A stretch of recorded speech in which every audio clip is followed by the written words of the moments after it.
Hello, everybody, and welcome to Stello Stadium in Nashua, scene of today's high school football playoff game. It's Bishop Guertin hosting the Dover Green Wave. I'm John Collins along with Tom King, and we are looking out at a beautiful day, unseasonably warm for, getting to be mid-November. No, early November. We're in the first week. I almost wore shorts today. I really probably should have, but right. I figured it's going to get cooler as the game goes on. But, this is one of those playoff games that maybe a year or two ago they wouldn't be playing, John, because they took 13 teams in Division I, and you've got Dover, which finished 3-5 in D1, 4-5 overall. And they'll be going up against Guertin. Guertin is playing today because they weren't able to hold on to that lead against Nashua North. So they lost the conference title, they lost the bye. So they, and not North, are playing in the first. So North can sit back and relax and enjoy the nice fresh air, the weekend. They don't have to worry about a thing. They're probably scouting, let's see who they're going to, probably scouting Windham and Bedford today. But Guertin 7-2, John. The one thing about this game, if you're a Guertin fan, if you want, a little bit nervous maybe, because Dover, with Ryder Aubin, their quarterback, can throw the ball extremely well. And Guertin does not defend the pass very well. We saw that in the North game, right? Giving up that long pass to Jack Peters for the touchdown late in the game. Yeah, good call. Those things. They've had problems with the pass all season long, not just that one game. So we'll see what happens today. Matt Santosuazo running the ball. I think Dover probably has trouble stopping the run. You don't go 3-5 without having that kind of trouble. Yeah, you probably just touched on Santosuazo's biggest challenge today. Not necessarily offense, defense. He's the safety. He's the safety valve on those passes. He's going to be busy on offense. So the question is do they want to take some of the load on offense away from him and run the football? I understand they're going to try to see if they can get Charlie Bellavance back in the backfield, the offensive backfield today. He's played linebacker, but his legs, hamstring, shoulder, all sorts of injuries that he's had all season long that prevented him from going both ways. So it even prevented him from playing in some games. It looks like Guertin will receive. They're going to take the ball. So, John, I will head down onto the field. Playoff action, preliminary round. The winner goes to Derry next weekend, either Friday night or Saturday. Most likely Friday night. Brian O'Reilly is right out in front here scouting this game. He sure is, isn't he? Yep. Yeah, so we'll see. Center. We'll see what happens. That's Tom King. I'm John Collins. Dylan Smith, our cameraman, along with Tim O'Neill and our executive producer, Pete Johnson, bringing you this game on a sparkling Saturday, November 5 of 2022, as we are underway.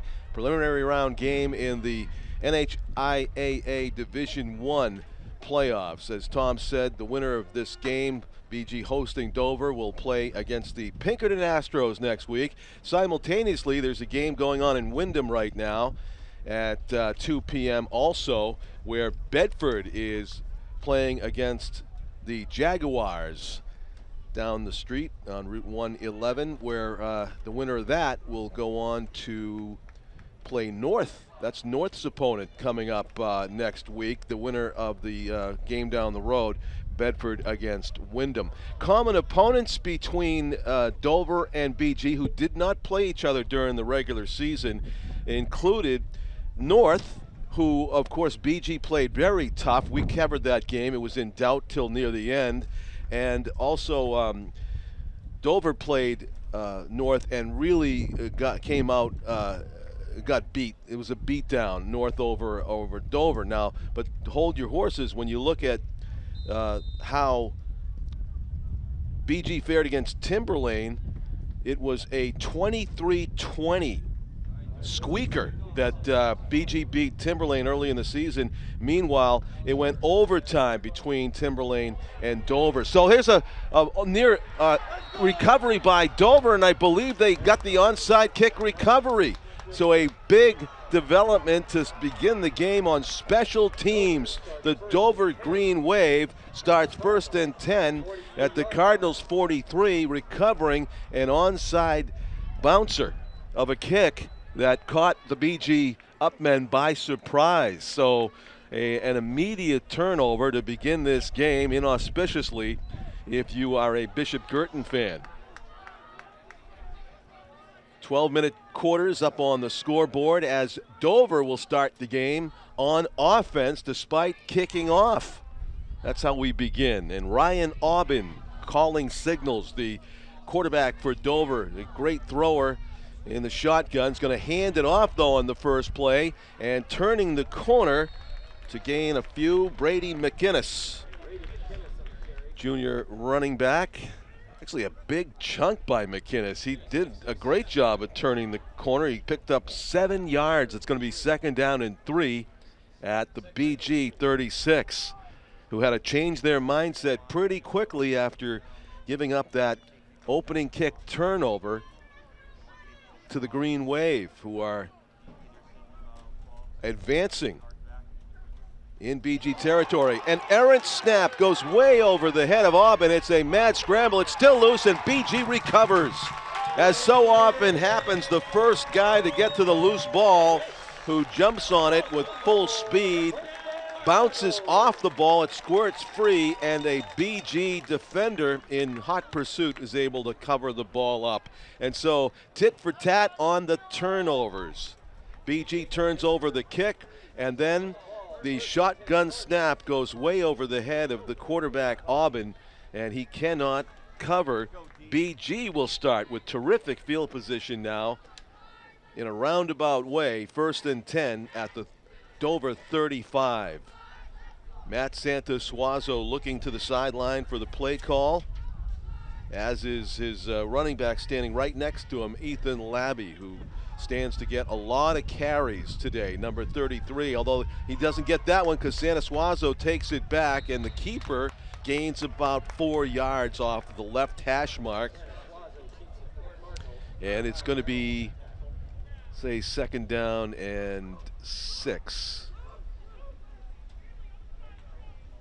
Or a short 7. 2nd and 7, the ball spotted at about the 32-yard line of Dover, as the Cardinals seek to score first in this preliminary round playoff game here at Stellos on a warm and now breezy day by the Nashua River. Labby with the carry to the left side of the line, and he's tackled after a very short gain. It's going to bring up 3rd and fairly long for the Cardinals here in 2-down territory, however. Let's see if the Cardinals put the ball up for the first pass of the game. Dover, known for having a rather pass-happy attack, didn't throw it in that opening drive. They probably were on a pass play. Now Dover jumps. A player stayed offside. He gets back, and no rush for the wear. Nobody reacted to it, so there's no flag. Lucky for the Dover defensive end and the Green Wave team. They did not get penalized. Santosuazo is just going to tuck it and run. 1st down, makes a juke. He's inside the 20. It is a gain of about 12 on the play. Matt Santosuazo moves the chains with some nifty running with 9:43 to go. BG driving pretty methodically here, keeping it on the ground, looking for the game's first 6 points. Dover ended the season on a rough note. They had lost 4 in a row, although they did mix in that thriller against Timberlane, the 6-point loss in which Ryan Aubin threw for 5 touchdowns in a 48-42 loss. BG, meanwhile, ended the season with 2 wins. Churning and grinding his way to the right around end is Ethan Labby. He's going to be dragged down at about the 10-yard line, and it's going to be 2nd and under a yard, it looks like. 9-yard gain by Labby on the first play from first down play. Labby's going to come out now, and into the game comes Ethan Chmielewski. Chmielewski will take over running back duties here. Let's see if the Cardinals treat it as a free play here. They only need about a half a yard, and they got 3 downs to get it. And they're going to throw it. Chmielewski is wide open in space, and he's in. Ethan Chmielewski, in a perfectly designed swing pass play, had all kinds of space to work with, and a good play call on 2nd and short in 4-down territory by the Cardinals. They had a down to play with. They went with a high percentage pass. Chmielewski just had to beat one man again off the block by the wide receiver for the Cardinals, and they made that look easy. It's a 6-0 lead for the Bishop Guertin Cardinals. A day dominated by the color green on the turf, in the trees, and on the uniforms of these two teams. That's a good kick by Michael McDonough, and Michael McDonough makes it a 7-0 lead. Dad Rich McDonough handling the public address duties here at Stellos today. Our head referee is Bob Krapika, and the umpire Steve Coburn. Head linesman is Jerry Robichaux. Line judge Jim Jaguar, and back judge Mike Santoro in this Dover versus BG boys football playoff game.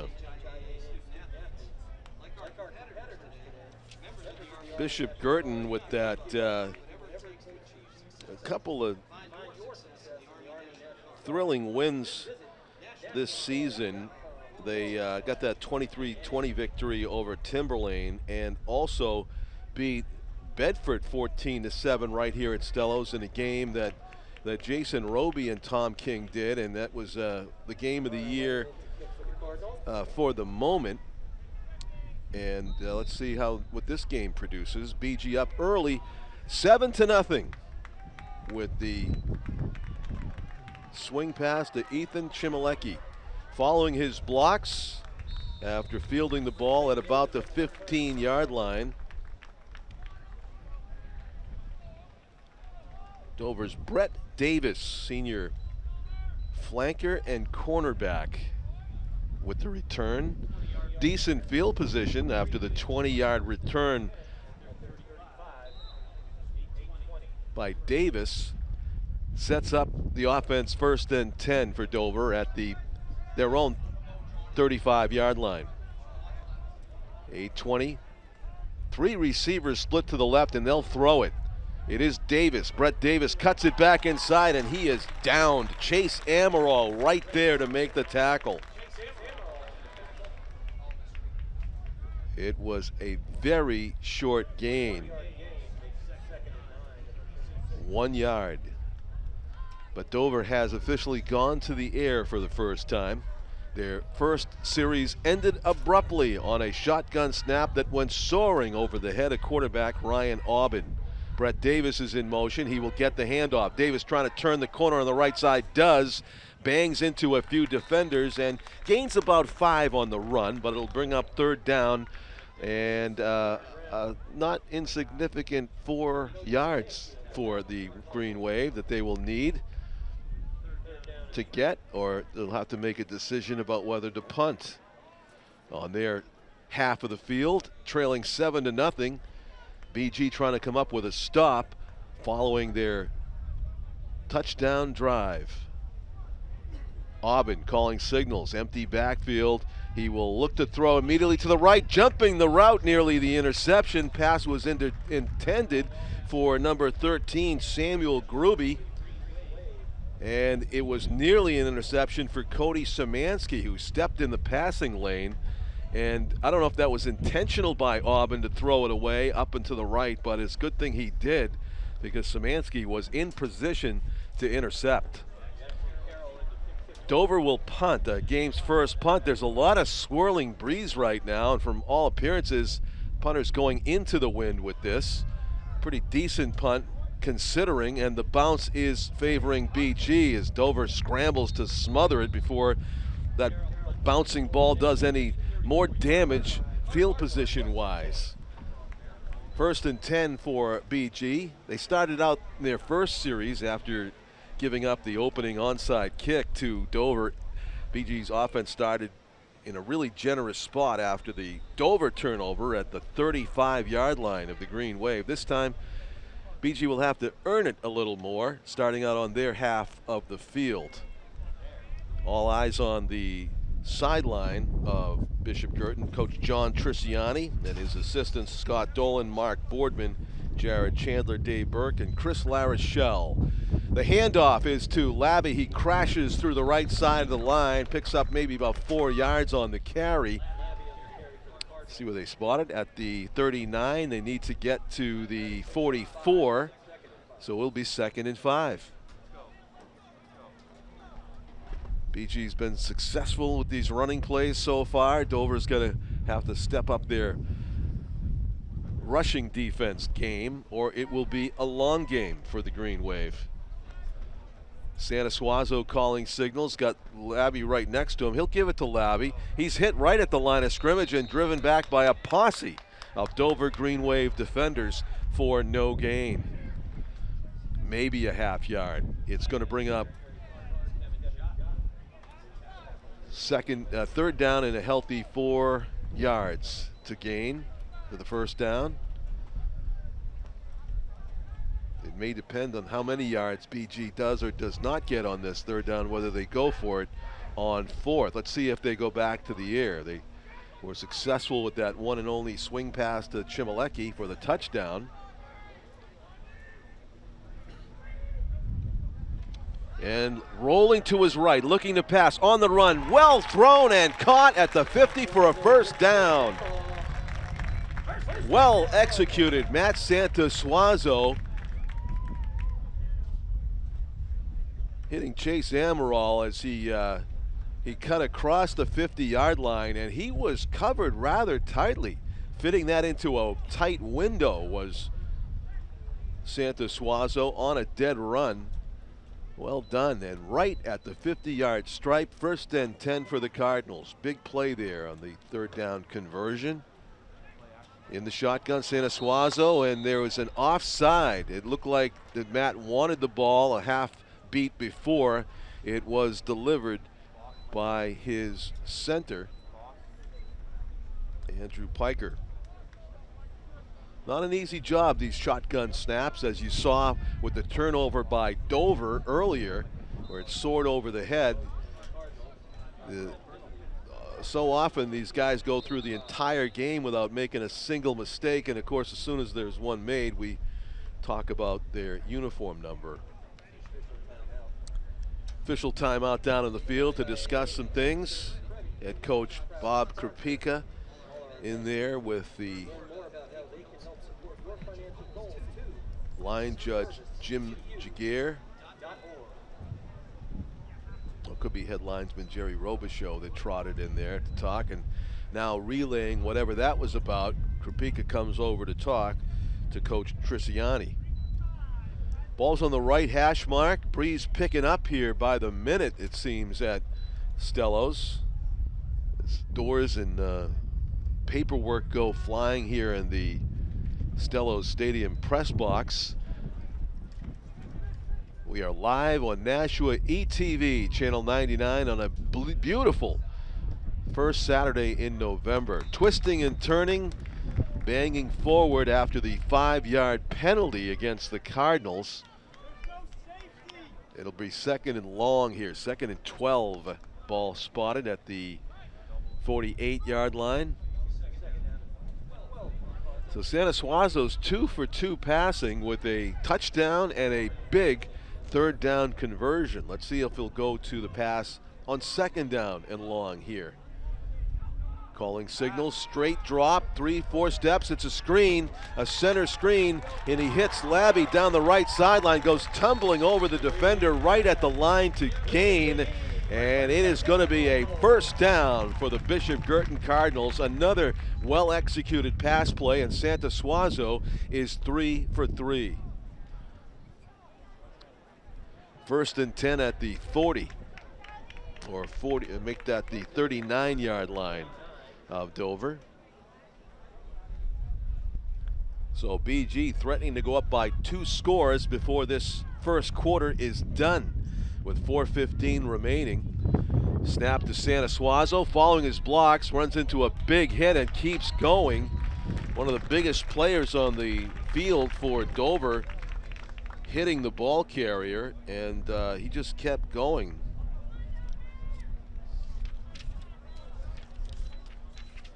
Orion Jennings is the nose tackle for Dover that administered the blow, but still a nice chunk on first down for the Cardinals. 2nd and 5. Santa Suazo will keep this. Fake to the running back right at the middle. Nobody's going to touch him. The 10, the 5. Matt Santa Suazo saunters into the end zone. High steps the final few steps, and into the end zone he goes. It's a 13-0 lead, a 39-yard touchdown run by Matt Santa Suazo to go up by 2 scores. That's a foot race that he is going to win 95% of the time. So Michael McDonough will try to go 2 for 2 on the extra points, and he does. It is a 14-0 lead for the Bishop Guertin Cardinals. So a rocky start, giving up the onside kick, the turnover to begin the game, but they recovered quickly thanks in part to the big miscue by Dover, the errant shotgun snap over the head of Ryan Aubin that turned into a recovered fumble for BG. That was a 35-yard drive. This one was more of the traditional variety. They started out in their own end, and they went about 65 yards for that touchdown. That was capped off by the 39-yard run by Santa Suazo. BG looking strong here in the final minutes of the first quarter.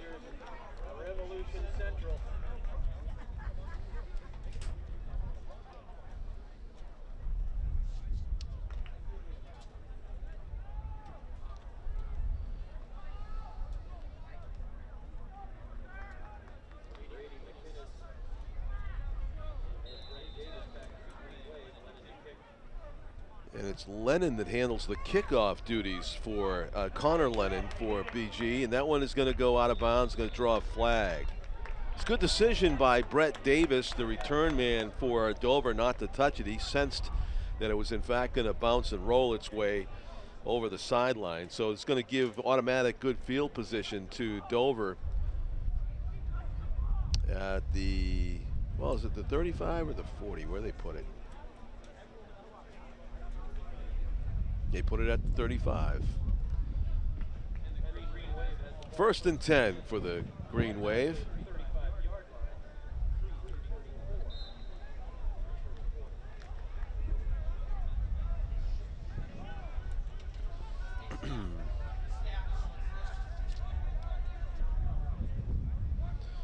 Pete, if you're listening, the roster that we really needed is the cutoff Dover roster, because I do have a nice full BG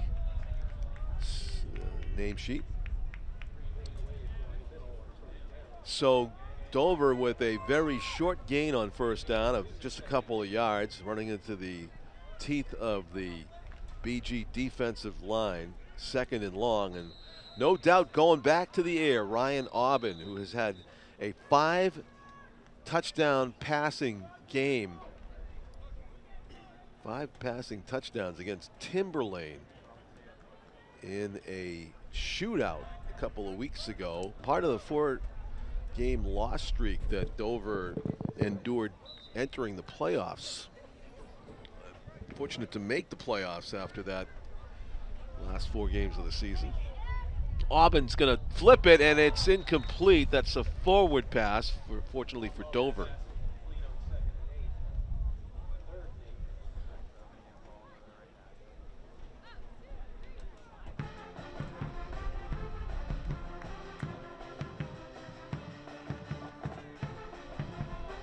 Time to dip into the playbook for the Green Wave and come up with something special here on 3rd down and long. About 8 yards. They certainly don't want to give the ball back to BG again.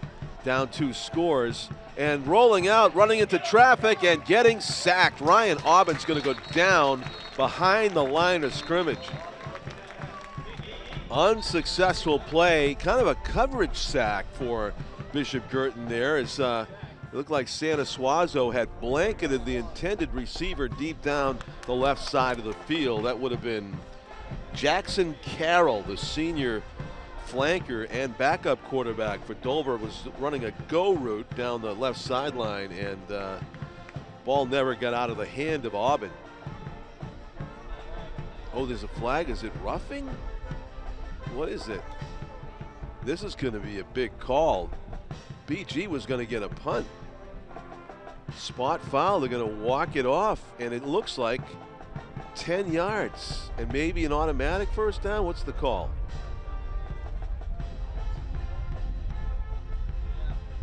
Was it defensive holding? They're going to replay third down after the spot foul. So a big call. Official did not re-signal by hand what exactly the call was. So we're left a little bit wondering because it was a big call. It would have been a punt situation for Dover on fourth down. Instead, it's third and short now. Dover has the choice here to maybe run or pass or both. Let's see if they'll roll out to the wide side this time. Straight drop. Aubin throwing a screen.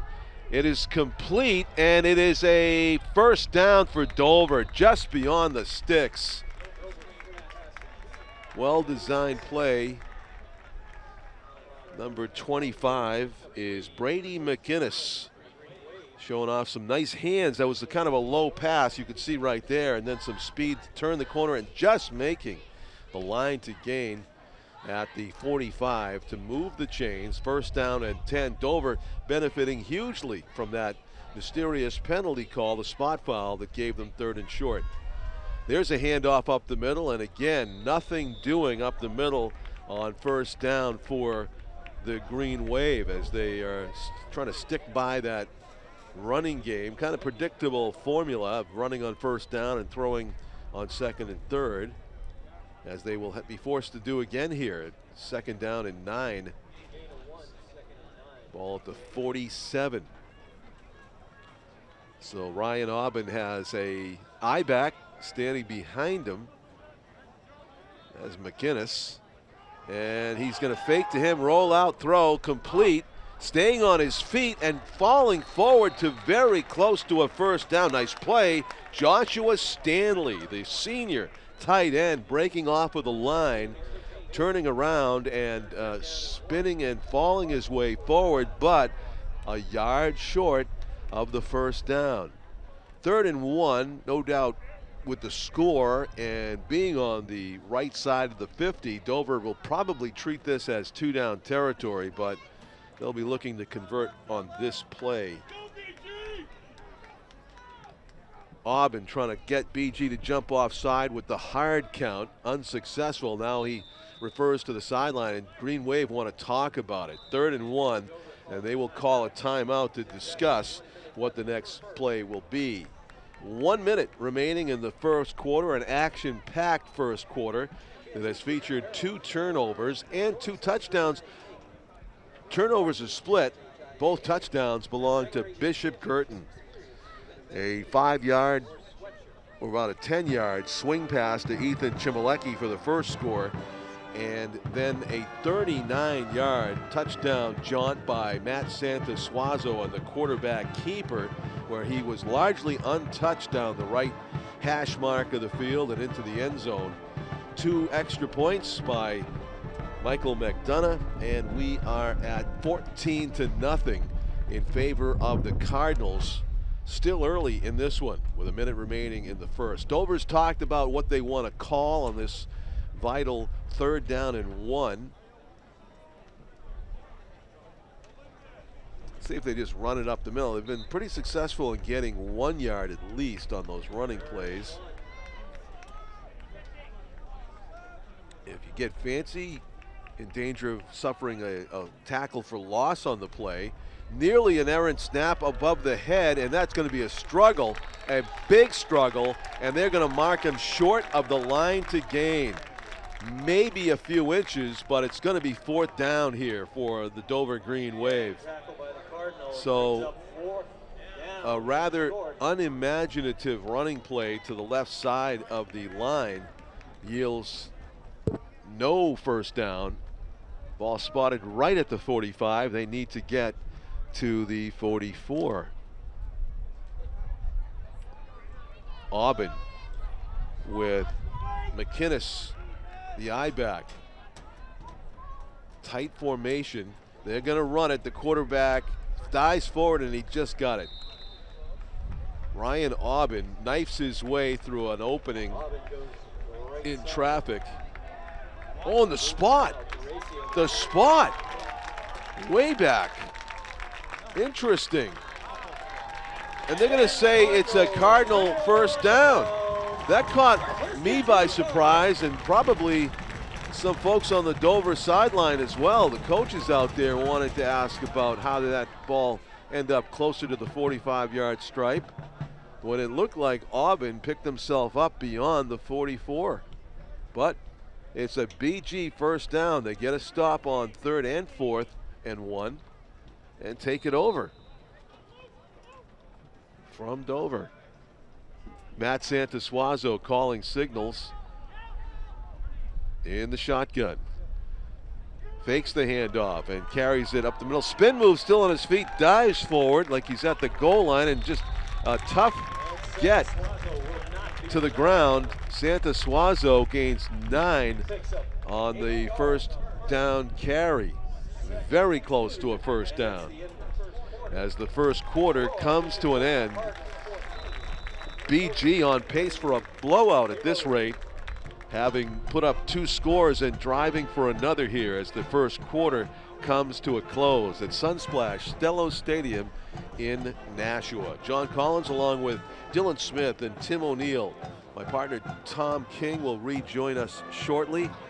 Talk about this football Saturday and high school volleyball Saturday. Tom and I were both in Pinkerton earlier this morning for the Division I high school girls volleyball championship game. It was a classic 5-set affair, and it was Bedford who made good on the undefeated season and a 3-peat state championship 3 years in a row, and it was not easy. In fact, there were several moments in the 3rd, 4th, and make that the 4th and 5th sets when it looked like Bedford would be pulling off the upset in girls volleyball. Instead, Hollis Brookline finally ran out of gas, and Bedford was able to take the title and solidify a perfect season. And the thing about Bedford girls volleyball, they had only 1 senior on that team, and all the stars, basically the superstars on the team, namely Lindsay Healy, Lana McCarthy, Riley O'Connell, all juniors, and they'll be back with a vengeance next year. But we'll see how Bishop Guertin, Nashua North and South volleyball do against that Bedford team, as the locals were pretty darn good themselves this season and probably will be even better next fall. Second quarter underway. The handoff is up the middle. It appears that Charlie Bellavance, or as our PA announcer Rich McDonough calls him, the chuck wagon up the middle. That's a nice reference to the Purina Cat Chow commercial. Was it Dog Show? That we used to, they used to run back in the 1970s with the, about the Chihuahua-sized wagon that would go through the house and the dog would chase it. And the ad campaign worked, because here I am talking about it about 40 years later. There's a run up the right hash mark with success for BG. Big chunks of yardage here on these running plays. They've had success throwing it too, but really it's been a great mix of both run and the pass.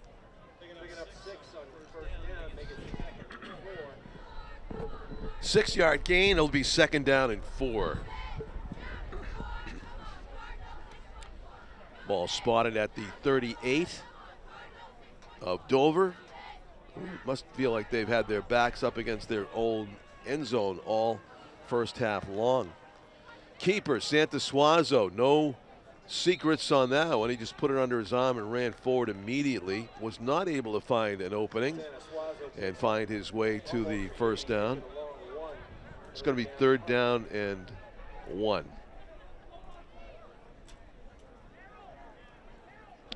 Seems like there's a pattern of stingy spots with this officiating crew.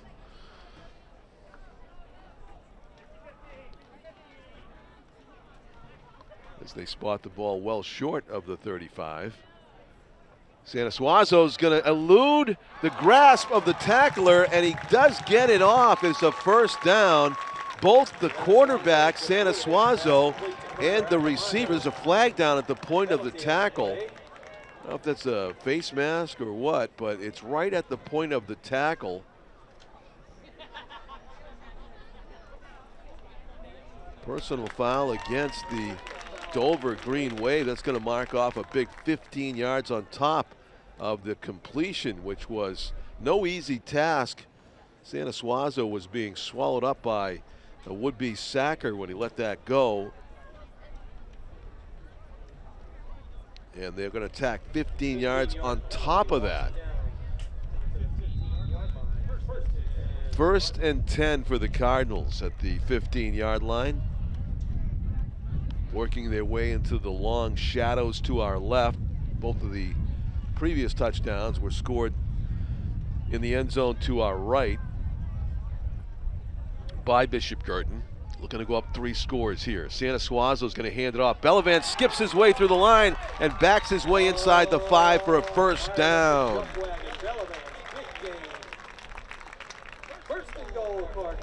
Charlie Bellavance up the middle.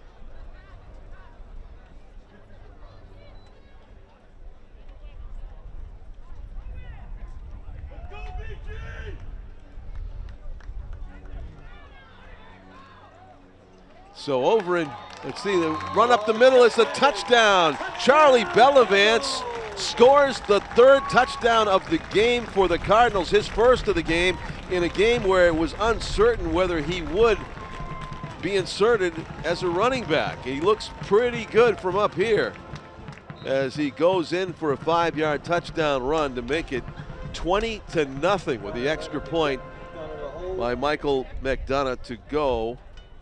Oh, Connor Lennon's going to kick it. McDonough on the hold, and it is a Connor Lennon with the point after. 21-0. Bishop Guertin fully in control of this preliminary round football game on their home turf here at Stellos. Dover searching for answers right now. They need to score to keep this game from completely getting away. Disaster would be to go into the locker room at halftime scoreless for the Green Wave. A team that is able to put up points via the pass has really been ineffective with that through the first 14.5 minutes of action. So Connor Lennon teeing it up at the 40. His last kick did trickle out of bounds, so he'll probably try to avoid that this time. And with designs on maybe taking a distance, Brett Davis is back there on the near side, and then Stephen Gitau. And the ball's going to go Davis's way, and it's going to go out of bounds again. So Lennon angling it toward the sideline. No chance to keep that in bounds. And back to the 35 will go the Green Wave.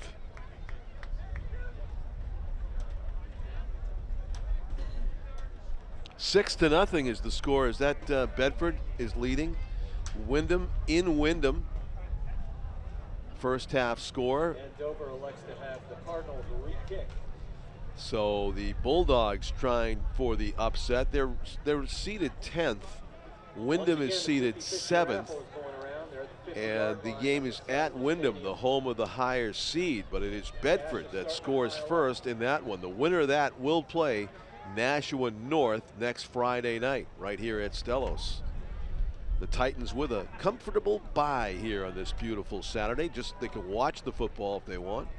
And also the winner of this game will play Pinkerton. Coach of the Astros, Brian O'Reilly, is in attendance right here in the stands in front of us, scouting out both teams. Line drive goes right to Brett Davis at the right hash mark. He's running to the left. Davis nearly broke it, but he's pulled down at the 43-yard line. And 2 players teaming up way after the play, and the flag flies. That might go against Dover because they double teamed Michael McDonough at the 42-yard line kind of like bullied him to the ground, and then the flag came out. So an ill-advised play for a team that's down by 3 scores well after the return man was tackled. He loves the contact. Well, Michael, Dad says he loves the contact, but he loves it even more when he earns a 15-yard gain for his defense. That's what happened right there. Personal foul against Dover. Personal foul is on Dover at the end of the play. Certainly not the formula for a comeback right there. As they march it off, this will take the ball inside the 30-yard line. So negating a nice return by Brett Davis. We're going to see a lot of passing, I have a feeling, from one Ryan Aubin coming up. They have 3 receivers crowded into the short side left. They're going to throw a quick hitter to Davis. Davis following a block, springs free. Brett Davis, the 50, the 40, one man to beat, cuts it back inside, through a tackle. Catching up is Santa Suazo from behind, but a huge gain for the Dover Green Wave of about 70 yards down the left sideline. A tremendous play following a 15-yard personal foul. Dover showing a spark of a possible comeback, or at least to make it interesting here in the John, first as I'm half. coming up, who was that? Was that a play from scrimmage? That was a wide receiver screen to Davis. They split him out wide to the left. He followed his blocks. If it wasn't for Santa Suazo hustling back, that would have gone the distance. Again, defensively, the ball's in the air. Guertin doesn't like that. On the wheel route, he's open. It's completed. What a catch. A throw and catch on the play. 29 was Tony DeAndrea on the reception from Aubin. But there you see. Here's the replay. There was plenty of room on that side. See, look at all you've got to do is defend that sideline, and they don't do it.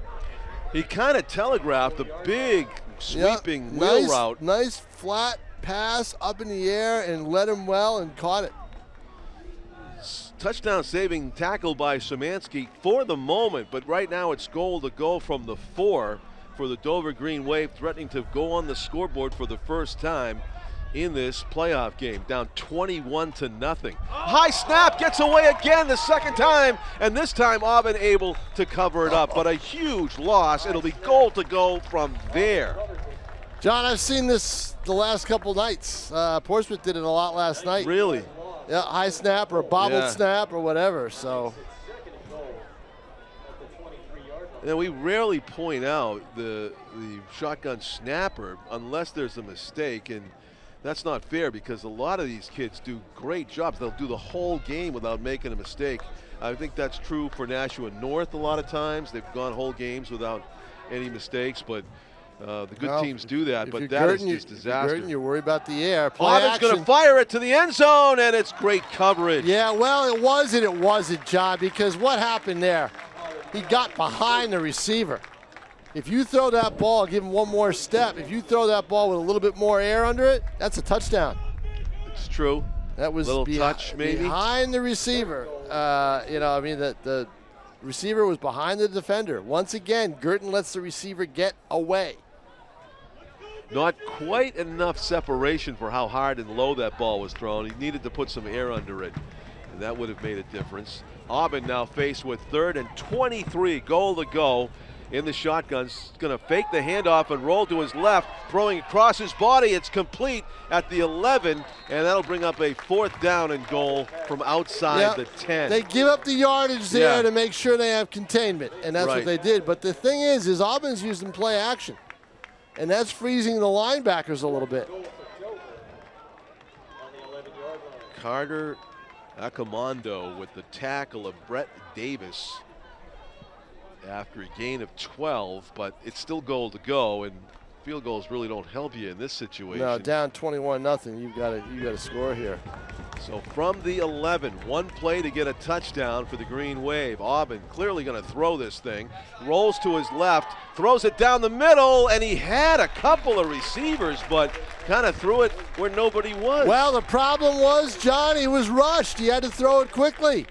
Why? Because Guertin was right on top of him in the backfield. Baker was right there, a few others. Watch the pressure he's under. Okay, once we get the replay. I have a replay, it's a nice replay of the huddle. That's really good. I like that. I like that. It's a really good huddle. Here we go. See? All of a sudden, there's the pressure right there. He took a hit as he let it go. Right. And that's Baker, and in his face, totally altered that play. The Cardinals take over deep in their own end, nursing a 21-0 lead with 6:50 to go in the first half. We told you early on that they might try to get Bellavance into the offense, and they have done that today. That's really helped Santa Suazo out a lot. They did. This is Labby, I believe, with the carry there. Labby, no So secret. Fiji's going to try to run the ball out of their own end. You have to see what the effects of Bellavance running the ball as much as he has. You just don't want to aggravate any injury. They've got a tough game next week if they complete this one. I think the most concerning part of Labby's appearance on the field was his hop and a skip and a jump celebration coming off the field after the touchdown. Bellavance. Bellavance, yeah, exactly. Yeah. And he was so excited that he got in the game not only and also scored the touchdown. You could see it as he bounded off the field. Straight drop, and the throwing it deep in their own end. It's going to be completed. Yes, a nice catch. Picking it up off the turf was Gavin Bombara. There's no shortage of guys that can catch the ball, and that's not an issue. They've got guys who can catch it. Certainly that ball was he where turns nowhere around. else. Watch as he turns around, and we can't see if it's good or not because we don't have that angle, but he turns and keeps his eye on the ball and goes to his left. Certainly Bombara was the only person that had a chance to catch it, which is a good thing for BG, taking care of the ball on their own end. Santa Suazo gets another Guertin first down with that run, 10 yards. Chains are moved. Under 6 minutes to go now as BG methodically seeking to get on the field and go up by 4 scores.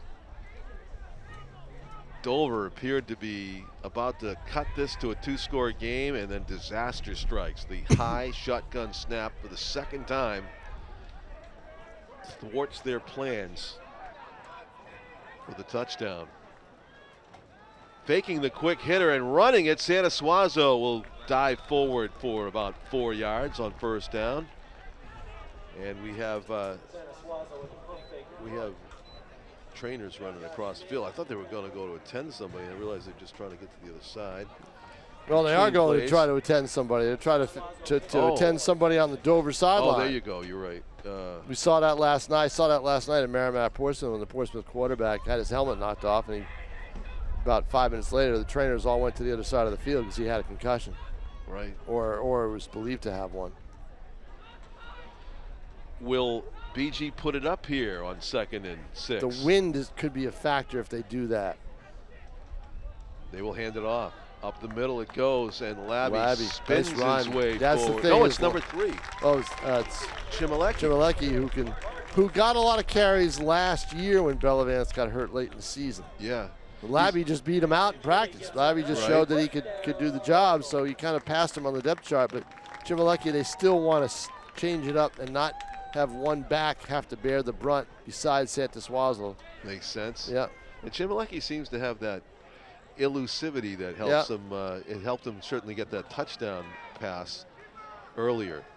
Run. Santa Suazo eludes like 4 tacklers. He's at the 35 to 30, and he gets knocked down, but he almost broke it all the way. You're right. Yep, one man to beat. Yep. Tackle, touchdown saving tackle made by Jesus Rivera Gonzalez. 1st and 10 again for the Bishop Guertin Cardinals. The replay will show. Now watch his the run. I mean, he breaks through the pack because he's so elusive, and then you run out of real estate. You know, there's one man to beat, and he's able to make the tackle. He didn't have enough room to dodge him, basically. But a soft landing for Matt Santa Suazo after a huge gain. Here's the huge part of it. Let me tell you what this is all about here. I mean, 3:44 left to play in a half. It's all about staying healthy for the next game. Well, right? that's just it. So what's the best way to stay healthy? Get your players off the field. Yeah. When can you do that most effectively? Running time. You got it, John Collins. So they'd love 2 scores in this last 3:44. Go running time and not have to play their guys. So a penalty on Dover, evidently. So the point total, what's the goal? 35. 35. That was another reason that was a big miss by Dover not to score that time down the field. And the handoff whips around. That time they were ready. Good tackle by Bryce Carberry, junior linebacker, number 11 on the tackle. No gain. 2nd and 5 for the Cardinals.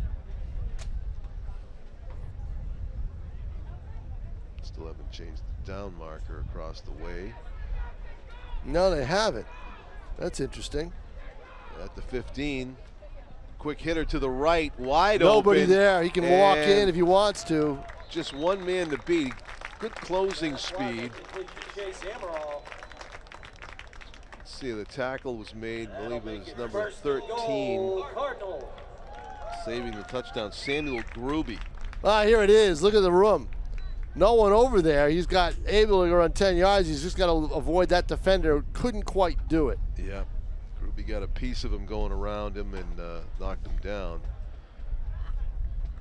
But it is now actually 1st down and goal from the 5. Actually, they're around the 8-yard line, John. Oh, are they? Yeah. You're right. 7. They put on the board. Yep. 7-yard line. And Sanasuazo on a quarterback keeper with a block. Cuts it in and it takes it inside the 5. At one point, it looked like he had some room to the outside, and it closed off pretty quickly. Tell you, Bryce Carberry, pretty good linebacker for Dover. He's able to roam right and left and make some tackles. He was in on the stop there to keep Sanasuazo out of the end zone. This is a team that Nashua North clocked 2 weeks ago, or actually a week ago. They did. And, you know, BG played North tough. The common opponent that was kind of a puzzle was Timberlane. Dover played Timberland really tough. Yeah, and probably should have won the game. Oh, BG's going to waltz in. Bellavance. Wide, you know, the Red Sea parts. Sure did. One more time. Touchdown, Cardinal.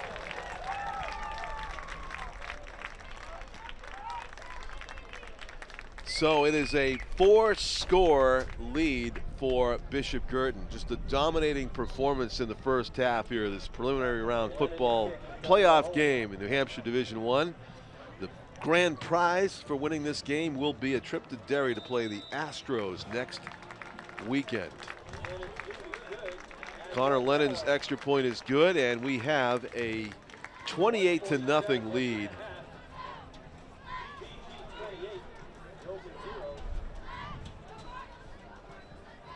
So Give it up for the Cardinal cheerleaders. things don't look good for the Green Wave at this moment. No, right now they want to score before the half, but at 1:47 left, I think their main goal should be don't let Guertin get the ball back. Right. Certainly was a promising start to the game as Dover kicked an onside kick and recovered immediately.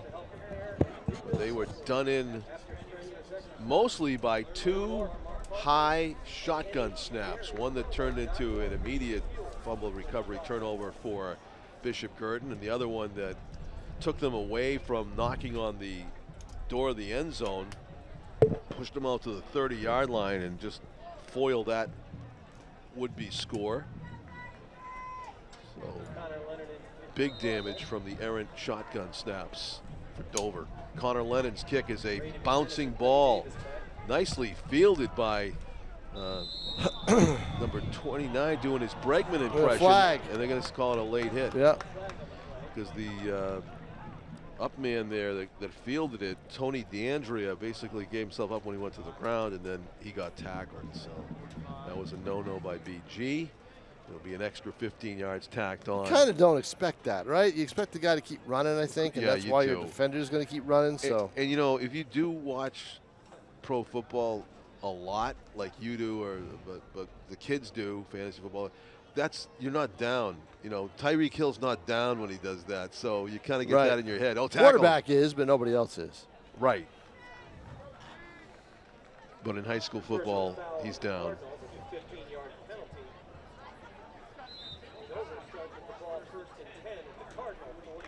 So good start for the Green Wave. They're in BG territory once again at the 49-yard line. Terrific field position. Let's see if they can capitalize and keep those snaps lower. There it is, right to Aubin. He rolls left, looks to pass. He'll throw it. He's Wide hit as open. he throws. It is complete. And there's Carberry spinning out of bounds, the two-way player for Dover. Well, he could have had a chains. picnic lunch there for a while. Right? He was no All one kinds within, of space. no one within 10 yards of him. Oh, yeah, you're right. He sat down in the sideline, the zone over there. Before we got about 15 before BG closed in. Straight drop. They're going to throw it to the right. One-handed grab, spin move, out of bounds. Nice catch made by number 20. That was 25. Brady McInnes with the one-handed grab, pulled it in and turned it into an 8-yard gain. Nicely done. Clock stopped momentarily, 1:26 to go in the half. Dover trying to get on the scoreboard before the end of the second quarter here. Oh. Staying on his feet. Yeah, very elusive, very able to break those tackles. Guertin's going to have to tackle better, John. I can tell you that right now. Next week, those tackles are going to be broken for touchdowns if they are not able to make them against the Astros. Yeah, no doubt about it. So Brett Davis with a nice run after catch. It is 1st and 10, and the handoff is to Davis. He's going to run to the left. He's turning it up. He's got a first down. He's inside the 10 and down near the 5. And a flag because they threw him down on the ground. Maybe that's why. I don't know. There's a penalty. I think it's going to be against Guertin again for they're pointing the other way. Who could that be? Could be holding. Oh, it was. I thought with the ferocity of the tackle they might call something, but they did not. So Dover's their own worst enemy here. They've had those errant snaps and then the personal foul on the kick return by BG moments ago. Now another one, a holding call. And it's going to make it difficult. Bring it all the way back to the 22. 10 yards from the spot of the foul. The spot of the foul is almost where he caught the football. So 1st and 13. And reverse. The reverse. Missed tackle. Davis in traffic, and he's going to get down. Not much of anything there for Dover. Had him, maybe almost had him at the 30. Just slipped through the tackle, the shoestring tackle.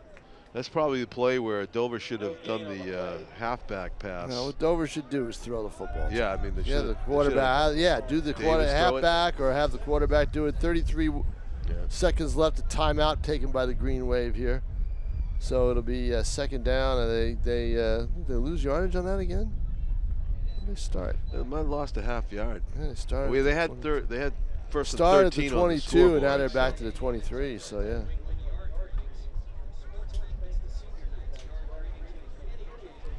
So Tom, you and I were both at Pinkerton and Derry this morning for the exciting conclusion that you will write about, Hollis Brookline against the juggernaut that is Bedford girls volleyball. And it wasn't long ago when we used to refer to Hollis Brookline as the juggernaut. Right? They just kind of passed each other, It's Well, we saw some great play in that match. Sure was. It was definitely it was the best that anybody has played Bedford in 3 years, John.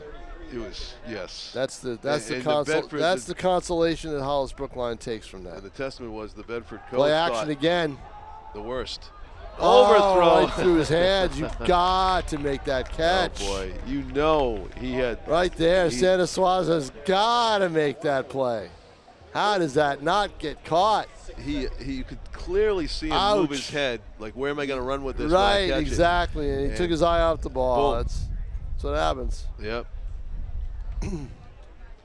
So the Dover offense lives for another down on the missed interception. Yeah, they got two more. Gimme? They got 2 more. Third down. They do. Don't Third forget and the 14. penalty. Yep. So let's see if he takes some shots into the end zone or tries to get a run and catch You and don't want run to take after. too long. He's going to go to the end zone. And he overthrows. Seam route, timing pattern. I think you saw Santa Suazo there. If he had thrown it to try to lead the receiver more, it would have been picked off. I think he needed to put it on him with some velocity, but it is a missed throw, and it is 4th down. So Dover kind of in desperation mode here, going for it on 4th and a mile, 4th and 14. And look for the pass rush here from BG in a big way. You would think, unless they want to be in, only 3 down linemen, so they've got people back. One step drop. The throw is over the picked head. off. It is picked off. Santa Suazo. Yeah, he was the intended receiver. He was the intended receiver. Sure seemed like it, didn't it? Yeah. So Santa Suazo had a choice there. He could have batted it down or returned it, and because he returned it, picked up 2 or 3 yards. Yeah. As he steps out of bounds. Oh, actually going to put it at the maybe no gain, but an interception in the stat sheet. The one he didn't catch a play earlier. Guertin will probably take a knee here unless they hand off to Santa Suazo and think they can maybe break one. Right. Always a possibility here at the 22-yard line. He's going to take the knee, and that's the safe, healthy way to do it. And they're going to take a massive lead into the locker room at halftime. BG 28, Dover 0. We're a touchdown away from running time here at Stello Stadium in Nashua. John Collins along with Tom King will be enjoying the talents of the Bishop Guertin Marching Band at halftime here on Nashua TV. You're watching live on a Saturday, November 5, 2022, and stay with us here at Stellos. Great having you. Incredible women. I wish they had those kind of cool careers for women when we were growing up. Thank you. So in this flashback, we're all the same age? Yeah. So, what does everyone want to be when they grow up? Yes. I want to make immersive video games. Ah, love the arcade. If I say 2 jobs, do I get extra credit? No. I want to revolutionize 3D printing. 3D, like those glasses we were in the movies. I want to analyze data from the cloud. I just want to get my hands unstuck. Oh, Yep. I want to be a meteor. You mean meteorologist? No. That's great, Al. Follow your dreams. For the record, I was a baby in the 70s. Welcome back, everybody, to Stellos Stadium in Nashua. We're at halftime. As you can see, players warming up before the start of the second half in a preliminary round playoff game in which BG is hosting and in full control right now, up 28-0 on the cusp of running time, which would be 35-point lead. John Collins with Tom King. Tom, I know you knew that BG was a favorite going into this, but did you expect this? Well, yeah, I mean, they had the capacity to do it. You're 7-2 going against 3-5, 4-5 overall. I think they beat an out-of-state team. But, you know, this is a situation where this Dover team in most years wouldn't make the playoffs, right? Yeah. And this year with 13 teams, you're going to get in. Right. So they lost the last 4 games of the season. Right. You know, so it's, you know, this is a situation where you expect Guertin to be up. The only thing that you worry about if you're Guertin was the pass defense, and it showed a couple of problems, or you know, when on that Dover drive that stalled. But other than that, this is what should happen, and they'll go to Pinkerton. I don't think there's any doubt that they're going to go to Pinkerton next Friday night to play. If they play on Friday night, they've got to work that out. Brian O'Reilly was looking for Ryan Brown earlier, so they want to work that out. Pinkerton would like to play on Friday night. But they'll figure that out. Guertin wants maybe one more. If Guertin gets one more score, the clock ticks very quickly. So running time. So Yeah. that's important with a team like Dover that's behind. It's going to throw the ball a lot. So it'll be interesting. I mean, Guertin will get Guertin will not get the first half kickoff. Dover will get it. So Guertin will have to play defense, keep them off the scoreboard, and see what can happen. But the way that Guertin has been able to dominate running the football, I think the first half, the biggest news in the first half is you got 2 touchdowns from Charlie Belvance, who barely played all year on offense. So, they're getting him back into it, which is a good thing for Guertin, especially with the team that they're going to have to play next week. So, Going to Derry. Yeah, should be fun. I mean, that bracket's got. I mean, they're in the tough bracket. They're in the bracket with Merrimack, Londonderry. Merrimack's going to be playing Londonderry, and these guys should be playing Pinkerton. That'll be the quarterfinals in that other bracket. Ground ball fielded by the shortstop, Brett Davis, as he goes out of bounds at about the 35. The other thing, too, if you're watching this, 12-0 Bedford leading Windham at the half, and I think Bedford is the better team there defensively. And what the implications of that is, if Bedford holds on, it'll be a rematch of opening night. It'll be Bedford-Nashua North here on Friday night. This Friday night at 6:30, and we will have that for you right here on Nashua ETV. So we will go from an all-green day today, the Dover Green Wave against Bishop Guertin, to a black and blue fest. Yeah, John will be going to a black and blue fest because he'll get in a couple of fights at his baseball junket. He's going to next week. Oh, boy. Down in Florida. Brett Davis running around then. Dover trying to avoid running time on the clock. Running the football, trying to come up with their first score of the game to avoid going down by 5 scores here in the start of the second half. Fresh 12 minutes up on the board. Dover, as you see, starting off on offense. They do have a good passing game, but really haven't been able to continue to click on that to the tune of any scoring. Ryan Aubin in the shotgun, looking to his right immediately, swings it out. It is complete to McInnes, and he is lit up. That's good defense by Guertin, getting over on the edge. That's where you worry about the edge. And they were right there. And that'll bring up 3rd down. So a successful running play for Dover. No real gain on the pass, and it'll be 3rd down and not an insignificant 4 or 5 yards here to gain on their half of the field for the Green Wave. 3 receivers split wide, side left. He's got Davis in the backfield. Let's see what Ryan Aubin wants to do. He's going to reset, look to the sideline for the play call. Coach Eric Kumba is over there for the Dover Green Wave. Looking to the wide side, throws it on the run. It is complete. High percentage pass, falls into the hands of Bryce Carberry, and it's a 1st down for Dover.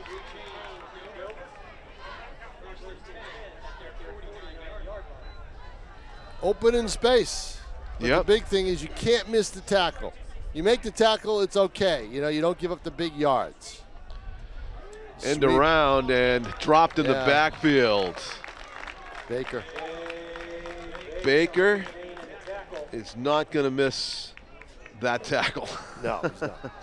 And it's a tackle for loss, and it's going to force Dover to put the ball up immediately here on 2nd down, you would think, and Baker's going to be coming after Ryan Aubin on top of that. So a game-changing play on 1st down. Here comes the pressure. He's going to get away. No. Yes. Aubin's still on his feet, but he only got back to the original line of scrimmage. But they should have had him back at the 35. Yes, sir.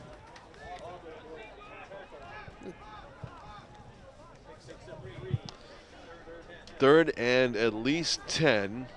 Need to get to about the 40 to keep the chains moving. Might be 2-down territory for Dover at midfield. Nothing to lose at this point. Aubin looking to the sideline. If you're Aubin, you want to throw. If you're looking at the way the defense is configured, somewhere closer to us.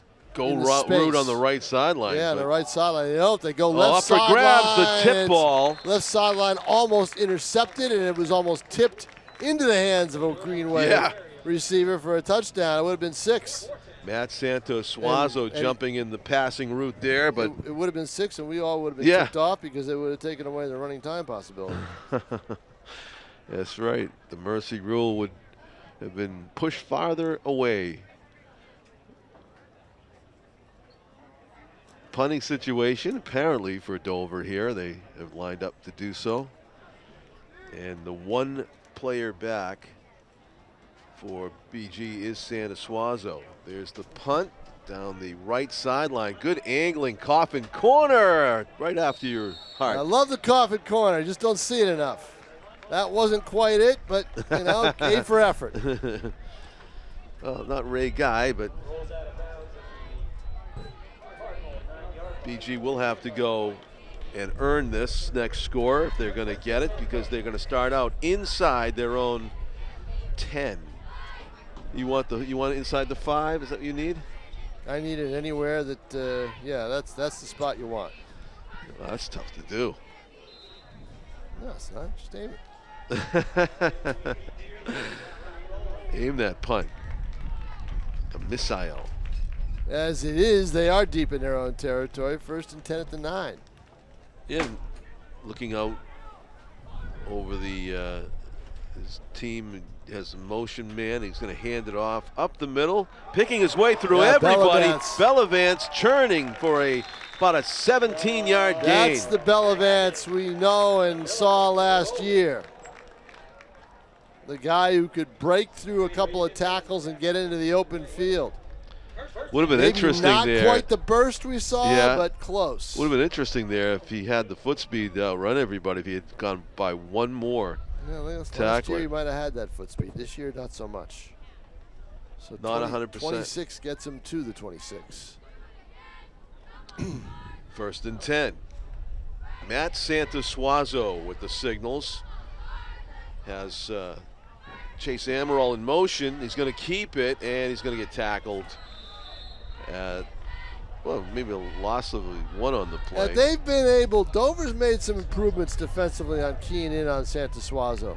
He hasn't really had the elusive, big long gains that he had earlier in the game. Jackson Carroll, safety, might have come on the blitz right there, and he is hobbling, something to do with his lower left leg as he gets trainer attention on the far Dover sideline. 2nd and 10 after no gain on 1st down for the Cardinals. Moving against the sun that's setting over the Nashua River to our left. There's what you Great see. Run by Santos Suazo. Yep, there's what you want to see. He's picking his way carefully through traffic, gets about 9 yards. It's a guy who could run through traffic better than anybody I've seen. Really? Yep. And He's upright. like water. Upright. Be water. Yeah. Upright, yeah. Finds the seams. 1st down, he made it. 1st and 10. And he'll hand off the running duty to Bellavance here. Crashes forward for about 4 or 5. Make it, of course, now the fact 4. that Bellavance is running, that gives Pinkerton food for thought. I had a little chat at halftime with Brian O'Reilly. Oh, you did? Just about what he sees and what he's got to do next week, things like that. The last year he left here he came in as a football team and left as a MASH unit. Oh, right. It was a hard-hitting game, and they suffered a lot of losses. A lot of timeouts for injury. Yeah. 2nd and 7. See what Santos Suazo wants to do here. He puts the ball in the hands of Bellavance again. It's going to bring up 3rd and about 4. See, I would keep handing it off to Bellavance if they can, just to be able to get the endurance factor going for him. Yep. Yeah, it seems like they're trying to do that. Yeah, but then once they get to running time, I'd take them off the field. 6:20. BG looking to convert here on 3rd and fairly long. They need to get about 4 long 4. Yeah, they need to get about the 47. Dumps it. Play action, had the 1st down, but overthrew it. Yes, he did. Intended for Carter Akamondo. You punt here, right? Yeah, I think you do if you're Guertin. Try to if you're BG, what you really would like to see now is to see your defense turn into offense, right? Yeah. You'd like to see a turnover. You'd like to see them create another turnover.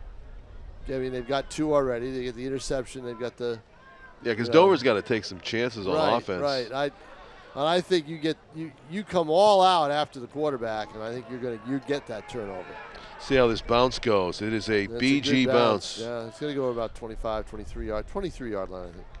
There we go. 1st and 10 for Dover, but they're going to have to earn this first score.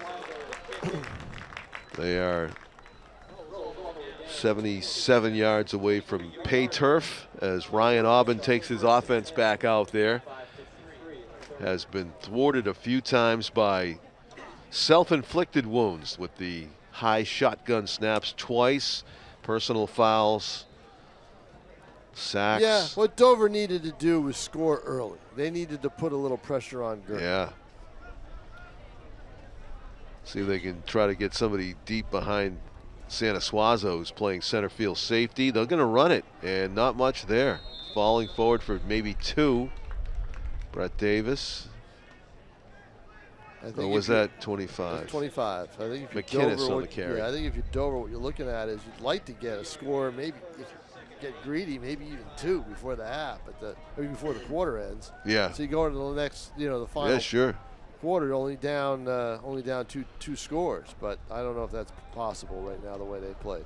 Wheel route, reception, first down, and out of bounds. Keep allowing that, and anything's possible, right? Right. A gain of about 16 on that. McKinnis,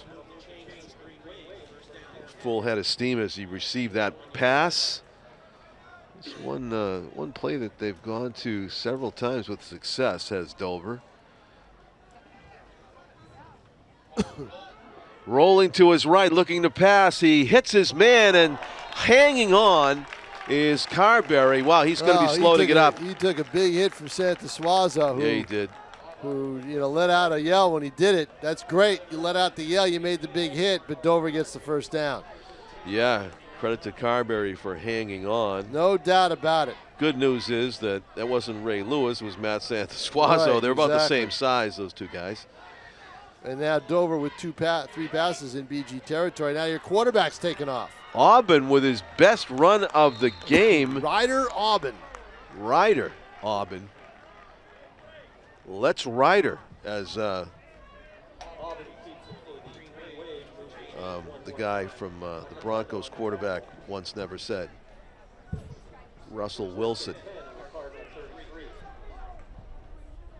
4:47 to go, third quarter, and Ryan Aubin off that successful running play. Ryder Aubin. This is a nice drive. Yeah. There's complete. Easy to say Ryan. I'm sure a lot of people already have. I wrote it a couple times, and I didn't realize it was Ryder. So I'd seen it somewhere else in print. So. It's with a Y too, R-Y. Yeah, that's what gets you, the R-Y. Yeah, exactly. Yeah. Well, he's doing well on this drive. They started out at their own 23, and they have it well into BG territory. Fakes the handoff, throws over the middle, wide open in space. The juke to the left, and down at the 6 is Brett Davis, who got in a wide open spot in the zone. So it'll be first down and goal from the 6. 20-yard pickup. Let's see if they stay in the air. Watch the shotgun snap here. Where it goes, it is fairly high. They're going to pitch it. Yeah, no half. A lot of room. He's going to run it, and he's going to get in. He's going to get in easily. I think pylon. Yes. No. Touchdown. Yes. Yep. Yeah. Right over the pylon. Yeah, that's for not McKinnis. that's not a good drive if you're BG. No, that's a concern. That's we're up 28-0. We don't have to be as intense. Let's give them some space type of drive. Yeah, and that it was, as you look at the replay, McKinnis a little bit too easy there over the pylon. Look at all the room he had as he ran out to the side and just barely gets into the end zone. He squeezes by the pylon. Good seal off blocking by the right side of the Dover offense. Now they'll have their first point after touchdown kick of the game, number 90, end over end through the uprights. That was on my roster that Pete Johnson was kind enough to send along. Number 90 is Tucker Johnson. Let's see for score updates what we have. Tom had the latest that I had was 12-0 Bedford over Wyndham at halftime down the road on Route 111. Potentially setting up a Bedford at North game right here on Nashua ETV in 6 days. Or 6 nights. Setting up a what? Did you say, John? North Bedford game here? North Bedford, yes. Yeah. Yep. Right. Right now, Brian O'Reilly is game planning how his Pinkerton Astros team is going to take care of BG. Now they're typically weekend. A run-first team. And if they throw the ball, another squib kick, going to have to cover this one, they do. They're basically a run-first team. They'll throw maybe 5 to 8 times on average if they're ahead to try to keep you off balance a little bit. Yeah. They've got 3 or 4 backs. So they've got a lot that you have to deal with. And Guertin defensively is going to have to, I think they're going to have to tackle better, John, and be tackle better than they have in this game a little bit. And, of course, Matt Sanasuazo will have to play the game of his life. Yep. To have a chance at an upset. Bellavance is going to get stood up about a yard past the line of scrimmage. 28-7. Dover's on the board here in the second half. BG's yet to score. They're in danger of a scoreless third quarter here.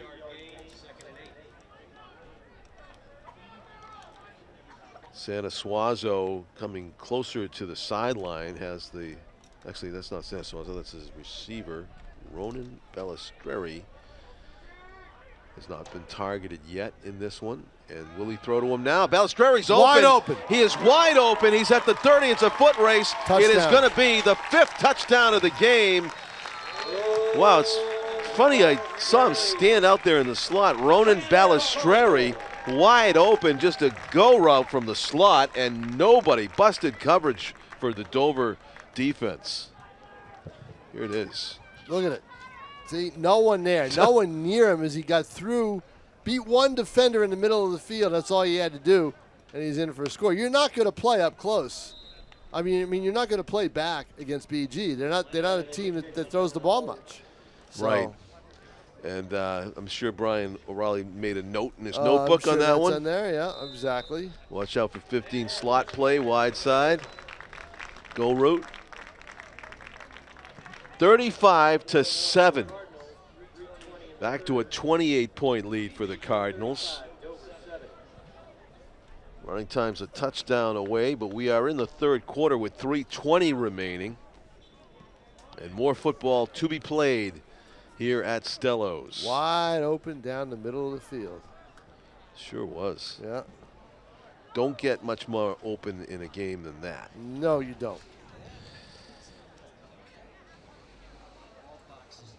And Sanasuazo put it right on him. So Dover will be getting the ball back, we think. BG's been going with those low bouncing kicks, and you never know, one could take a funky bounce one of these times. Still 12-0 Bedford according to Score Stream. Well, you call it about their defense. Looks like they're going to pitch a shutout over there in Wyndham today. Yeah, their defense is really good. They got maybe all the points they need. Sauhegan blowing away Kennett, 49-7. There's a bouncer. Let's see, it jumps up over the head of the up man, but collected by McInnes. Again, Guertin special teams, John, need work. They have not been good this year. Timberlane and Concord is 20-14 right now. Who? I'm sorry. Yeah, that's right. That's a key question. That's a key component, isn't it?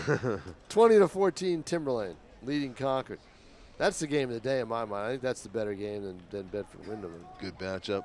Yep. Yep. 21 yards. Yeah, And if you're a Bedford defense, Campbell- right? if you're- Didn't they have that tough game against BG? Was it BG Bedford 14-7? Yes. Yep. BG won at That 14-7. was Bedford took a 7-0 lead. Well, that was a battle. Yep. Defensive game, right? It's almost a shame they don't get a rematch that's here. The way that Bedford plays. Yeah. There's a throw over the middle, wide open. And receive. Good run after the catch, too, by Bryce Carberry. Down the left hash mark and slow to get up. Oh, Bryce is hurt, it appears. Hopefully he throws his helmet off. Not good. And there's going to be some medical attention that will be headed his way. Hard to see it. Well, he couldn't have been more wide open, as you see. Yeah, I Well, guess no, we they're are. going to take a look at him now. We can get a replay of how he got so wide open. He Might found a have seam just in the missed zone. the replay. I'm sorry. Found a I don't know. seam in the zone, Yeah. basically, and he was able to get the ball in space. We wait for the injury Yes, concerned head coach scores that we have here. Kumba out there. Bow leads Hanover in Division 2, 25-0. We already told you Sauhegan way up, 49-7 in Division 2. Pelham way up on Plymouth, 42-14. That also in D2. In D3, if you're a Campbell football fan, who will you play next week in the championship game? Well, I think you anticipated playing Trinity. If you did, you're probably correct because Trinity is up big, up fairly big on Interlakes, Molten Borough, 24-6. So Where's that championship game going to be played? It's going to be played at Sauhegan, neutral site. At Sauhegan. Yep. Here's a replay. Let's see where he got hurt. That's what I want to see. Let's see how he got hurt. Too much time for the quarterback for one. Dodges a tackle at the 50 and goes all the way to the 38, and just the way he hit the ground and was tackled, I guess, right? Yeah, a hard Yeah, shoulder into the hard lower shoulder. body. You never know in Right. those situations. So It's good to see him get up yep, and move. 19-yard gain. Makes it 1st and 10 from the 38. No time yet on that Trinity Sauhegan. They're trying to stagger the times because Division 4 will also have a championship game next week. Man in motion, and he'll go back Screen that pass. way. And it is complete. Yeah. Brett Davis has about 8. Dover moving the football this second half. Yeah. They've actually played BG even Steven here in the second half. 7 points apiece.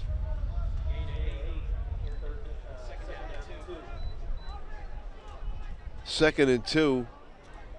See if they go back to the air, just try to pick up the first down. They're going to try to pick up the first down, and they Do not, I don't think.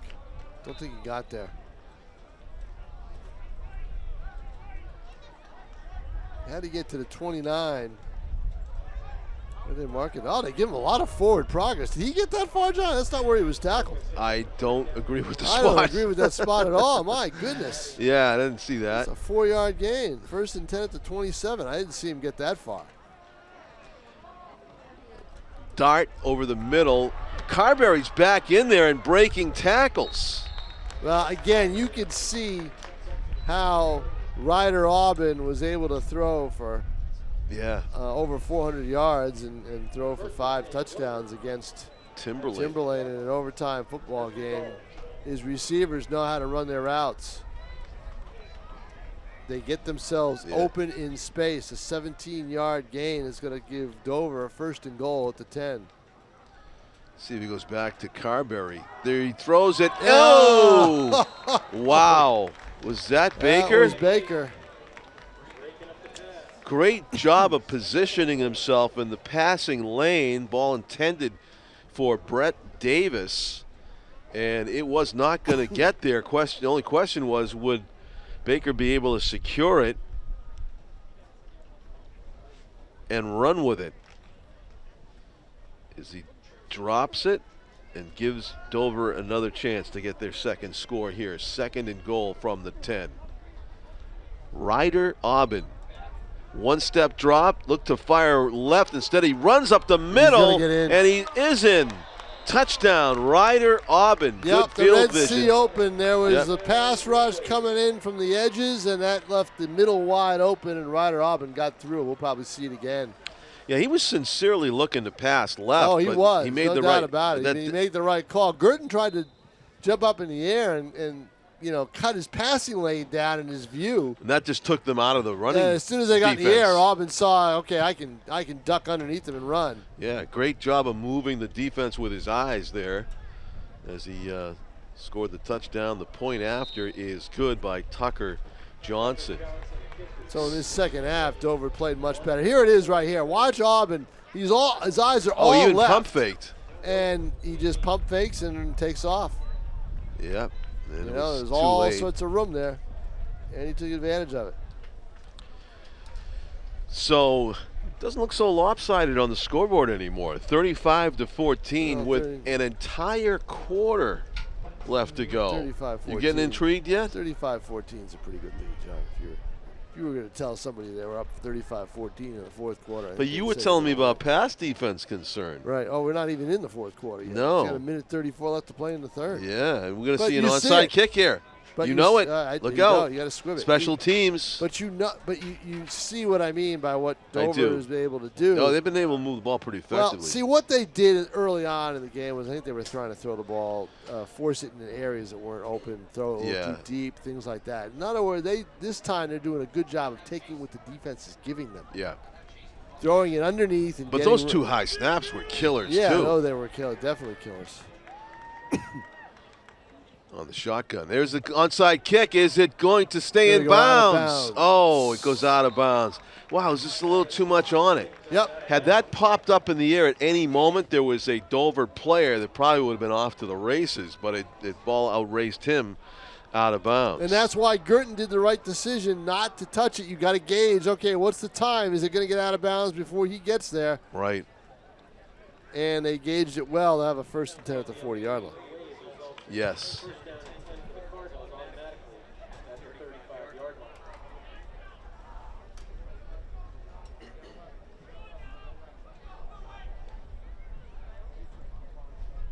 Funny thing is, it went out of bounds at about the 30, so the net of the penalty really is only like 5 or 6 yards. Now it is 21-0 in favor of Bedford. It was 15-0 yeah, into the third, 21-0. So the Wyndham Cinderella story is going to be over with. Yeah, They had a the- nice year. And The Bulldogs defense are going to seal that deal. I'm telling you, that defense is just really, really tough.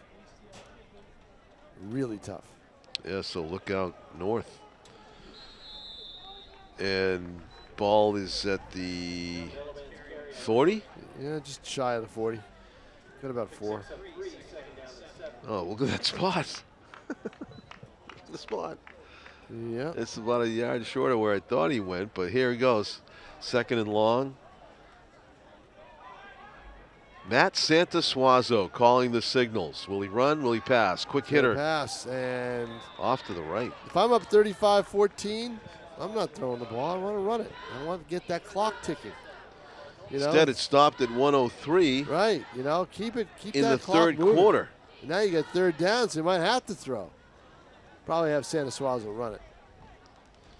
Dover down by 3 scores, but there is 13 minutes of football left to play.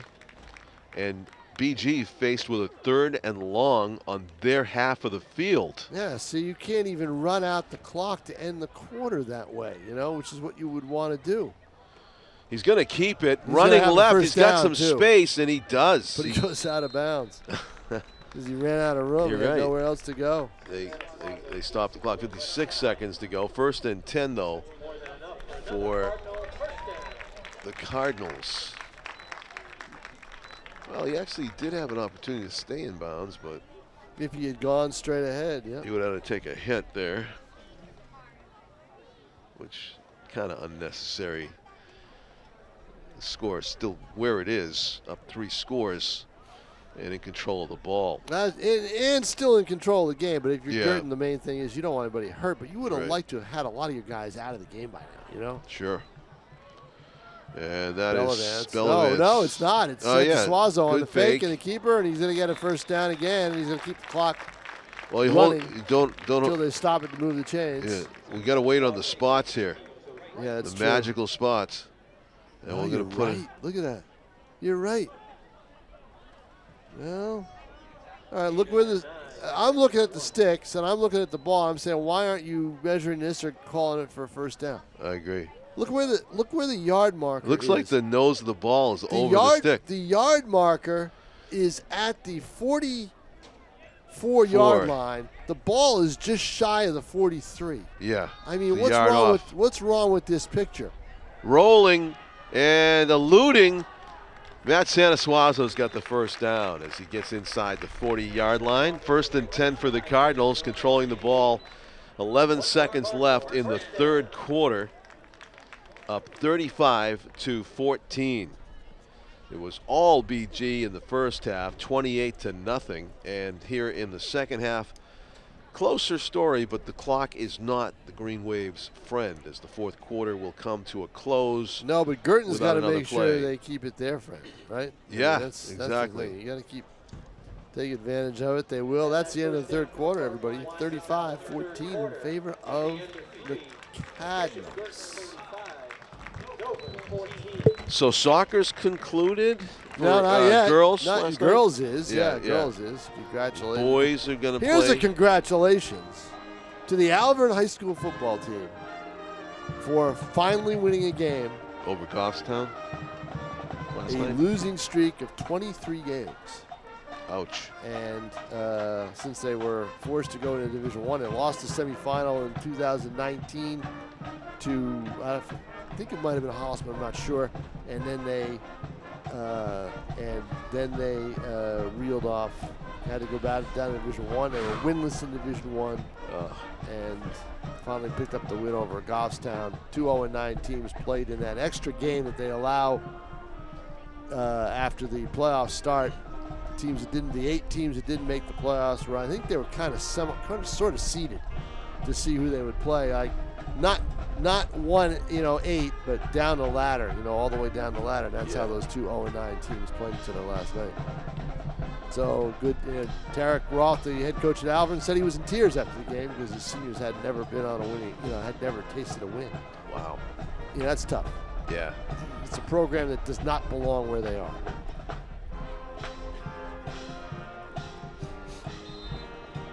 Any chance that'll change before next season or no? I don't think so. Yeah. The cycle doesn't change until the following year. But staying in Division I. We'll see. See if they try to get some kind of emergency petition or anything like that. I don't know. Sanasuazo through the line, cuts right, still on his feet, stiff arm, inside the 20. They're going to spot at the 21, but 18-yard run. Yeah. Ball control and threatening to score again here are the Cardinals. See, I think what Guertin is most dangerous, John, is if they can get Bellavance on track where he can carry the ball on a lot of downs, and then a defense won't be so able to handle Sanasuazo, and he'll break one. I imagine Bellavance might get this ball, or else he's going to be the lead block. blocker. Is what he's going to do. Sanasuazo hasn't been touched yet, and he's into the end zone. Yep. Matt Sanasuazo with a rush of about 21 yards. Yep. He had a 39-yard rushing touchdown earlier in the game. He's piling it up, and the score reflects that as the Cardinals go up 41-14. Game securely in hand here with 11 minutes and change left in this one. As Connor Lennon will kick the point after on the hold by Michael McCarthy.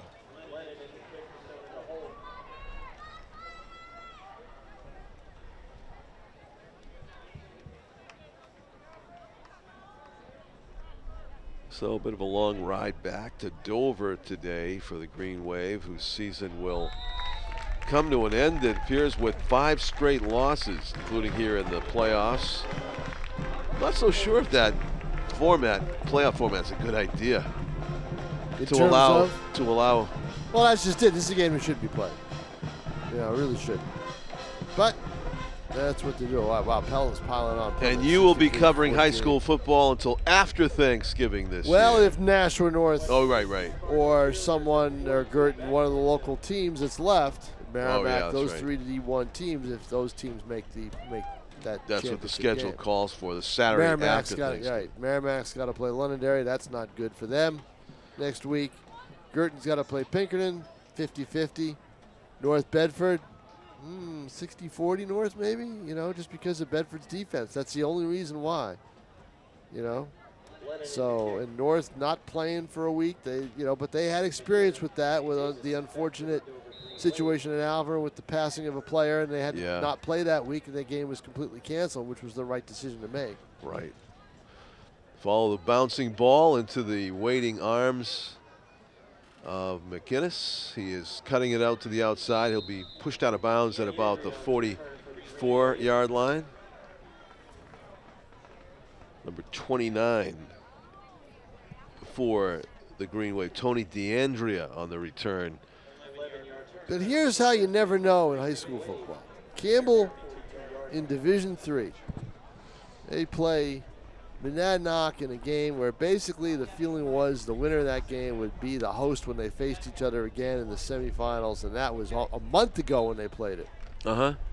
Campbell gets, at home, run over by Monadnock, 52-8. Wow. Last night they go to Monadnock. Wasn't even close.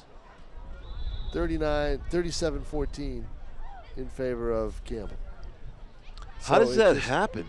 Well, I think the Campbell kids were probably distracted by, again, the incident with at Alvern, the unfortunate incident in Hudson, because they know all those kids. Oh, yeah. And I think that was a tough week for them, the funeral and the services. Hudson and Litchfield Bears, right? Yeah, they all played with him, right? So there you go. So, So I think that was tough. Yeah. I think that was distracting, and they just did not come to play that Saturday for whatever reason. Ryder Aubin recovers from the bobbled shotgun snap and turns it into a 9-yard gain. You can tell Guertin's not putting a full court press on in terms of trying to go after him. Yeah, because he was able to have room to run after that. Yep. Not really under siege at all, but clock ticking down now, under 11 minutes to go. Dover trailing 42-14. But in BG territory, once again, John, 3 possessions this half, all 3 in BG territory, and there they are again. Carberry taking some hard hits after these short passes. He is, but the passing, Aubin's a very accurate passer. He hasn't floated one. He hasn't overthrown anybody. If a guy's there and open, he's going to hit you. 1st and 10 at the 43.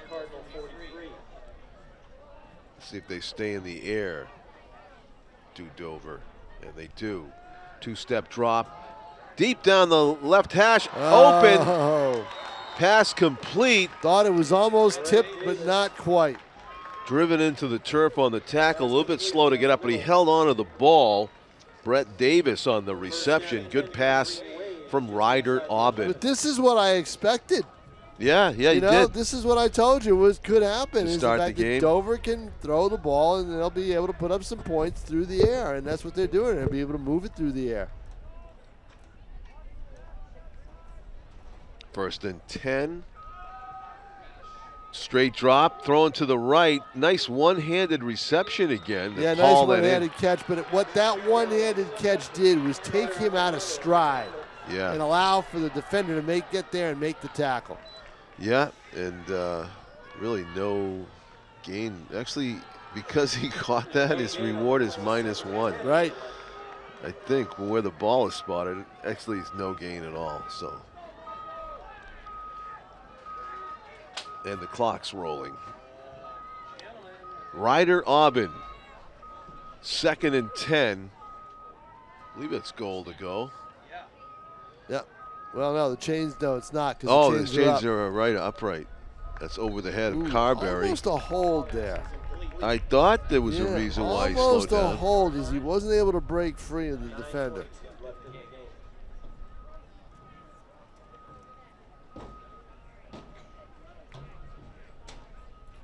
3rd down now and 10. From the 11.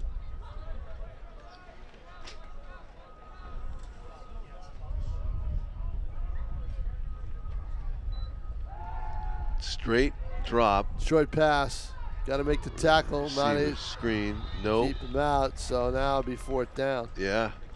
Good defense by BG pursuing that. Carter Accomando on the tackle to force the receiver out of bounds. So Dover can get a 1st down short of the end zone, but only got 1 play to convert this. So here on 4th. Looking to the sideline and play calls in. Be surprised if he doesn't try to come to the near side, the wide side with this. See if he rolls out. He's looking there immediately, fires to nobody. Boy, looking for the slot, looking for that run over the middle of the end zone. It's incomplete. BG hold, so good job that time by the Cardinals defensively. And 42-14 the score. We'll see if BG can march it down. And at this point, unless they score quickly, running time is really not going to be a factor in this game, which is surprising after you saw it 21-0, right? Sure, You thought it would have been just keep going. So you were that close to running time, Tom, and it was wrestled away from you. It's happened before. It has. I've witnessed it. Missed extra points. Oh, right. Oh, yeah, that's the worst, right? 1 point? 1 point. 1 point away. That's when it should be a judgment call. 1 point. Labby on the run. Gets another favorable spot. Jeez. How about that?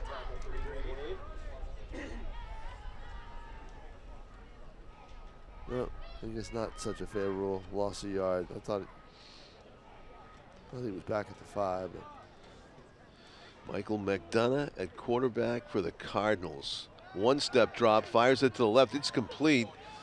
Hit just as he catches it. Chase Amaral tumbles to the turf after a gain of 2.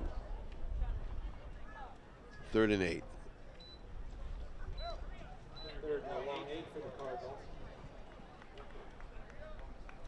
McDonough, junior quarterback, backing up Santos Suazo.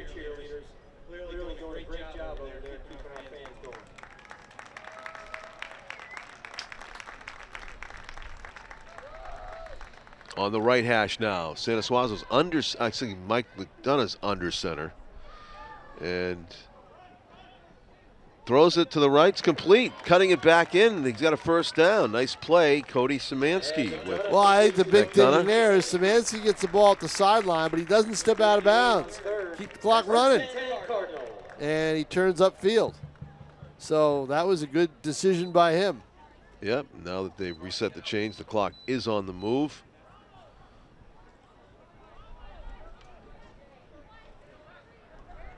Dover Green Wave. Reminding me sort of the Jets uniforms here as the sun gets low over the Nashua River. Here's a run up the right hash and ping-ponging his way off a few would-be tacklers. There's a really late flag in the backfield near where one of the offensive linemen and defensive linemen ended up. It's got to be a personal foul against Dover. They're talking to Mr. Baker, talking to the Cardinals. Defensive captain.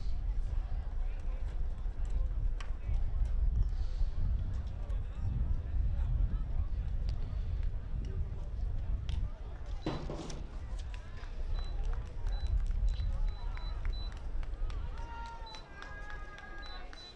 you drop something off, Tim?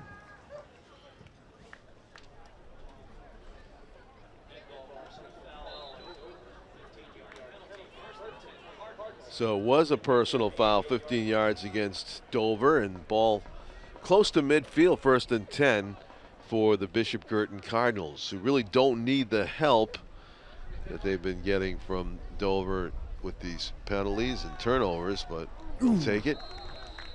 There's a run off the right side, A.J. Holmes, sophomore, getting some touches here late. 6:44 to go. 5-yard gain on first, make it second and a long 5. Well, it's a good opportunity now. I mean, now you get your players out of the game, so that's good for John Trisciani and the Cardinals. Yep. That's a big deal. So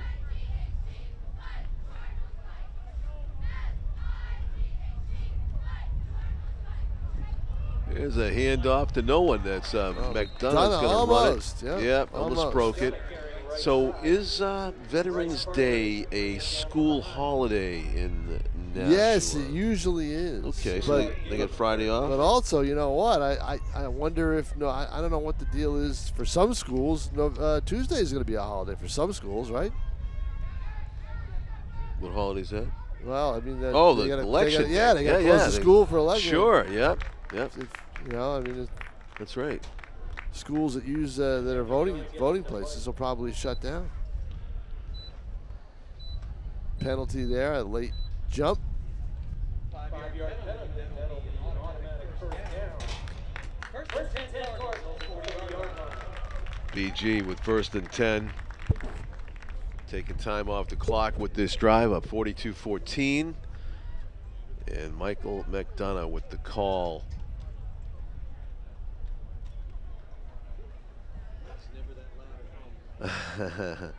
Handoff and plowing forward.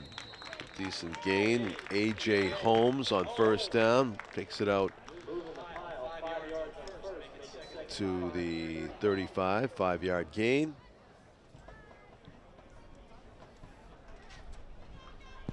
Tom, who is usually covering high school football in the past, he's covered high school football on Thanksgiving, is glad that he has Brazil in the World Cup on Thanksgiving Day to fill the void. Now, you know who plays on Thanksgiving? Patriots? Yeah, Thanksgiving night against the Vikings. They're at Minnesota. Which is good. They're at Minnesota. They're not home. So they don't have to go down there and cover it. So that's good. So the Tom Pound is where you'll be on Thanksgiving, covering the game from afar. Turn the TVs on and nice. Get the food out. Yeah, I did hear that at one point. The Patriots had a Thanksgiving game way back, I guess, when the schedule came out. Yeah. Minnesota's a good football team this year. Yeah, they are. Can score some points. Yeah, right. They put up some big numbers. Guertin trying to put up a few more numbers here with 4:33 left. Looking for that. First and 10 Cardinals. Basically, two teams have been tied here with 14 apiece in the second half. A lot of substitutions now for both teams. We saw Zach Connerty, the senior offensive lineman, trot off surprised the field, Connerty, number I'm surprised 55. he was still out there. Yeah. So you leave a couple linemen in, so you're Yeah, and probably, it's hard to replace the entire line right at once. And up the middle,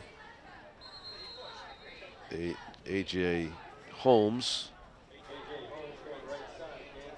Under 4 minutes to go.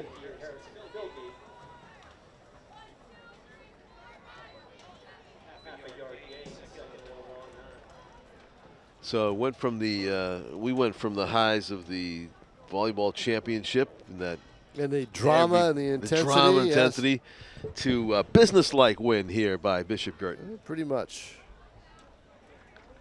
No surprises. Right.